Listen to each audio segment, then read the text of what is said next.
বন্ধুরা, আজকে তো কালী পুজো, তাই নিরামিষ রান্না করেছি হলো করলা সিদ্ধ, ভাত, আর কালকের গাড়ুর ডাল আছে। ডাল সবজিগুলো গলে গেছে না, আজকে একটু অন্যরকম হয়ে গেছে। আর আমসত্ত্ব আর কুল দিয়ে চাটনি করেছি। চাটনি, তারপরে পনির করেছি আলু দিয়ে। একটু ঝোল না হলে মাখতে ভাত ভালো হয় না, তাই একটু ঝোলই রেখেছি।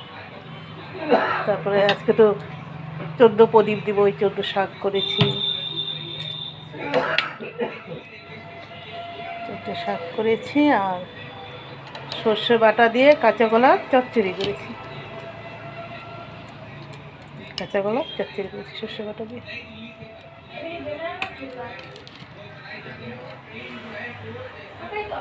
সর্ষে বাটা, কাঁচা কলা চচ্চড়ি, শাক, আর লেবু কেটে রেখেছি, লেবু, কাঁচা লঙ্কা, তোমাদের কাকুকে খেতে দেবো।